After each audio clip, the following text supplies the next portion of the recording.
নাম কাজল সরকার। আমি মালদা থেকে এসেছি। আমি বহুদিন থেকে এই কষ্ট পাচ্ছিলাম। আমার অস্টিও আর্থারাইটিস। আমি সৌম্য স্যারের ঠিকানা পাওয়ার পর সৌম্য স্যারের কাছেই অপারেশন করাবো বলে মনস্থির করেছিলাম এবং এখানে এসেও করেছি ওনার কাছে। ওনার ব্যবহার খুব ভালো। আমি লিভারটন হসপিটালে আছি। হসপিটালের স্টাফদের ভীষণ ভালো ব্যবহার, তাতে আমি খুব মুগ্ধ হয়েছি এবং আমার পরিচর্যা ওনারা খুব ভালো করে করছেন। আমি আমি দুটো পায়েই নি রিপ্লেসমেন্ট করেছি, দুটোই। হ্যাঁ,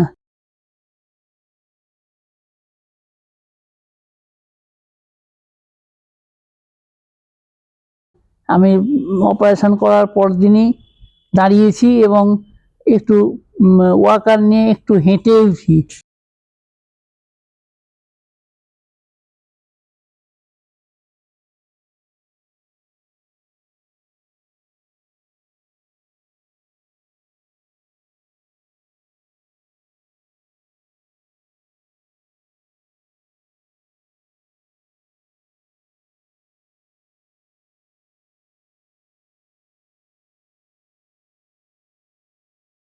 তারপরে 23 তারিখে আমার অপারেশন হয়েছে, 24 তারিখে আমি হেঁটেছি, 25, 26, 27 তারিখে আমার ছুটি। আজকেও হেঁটে আমি বাড়ি যাবো।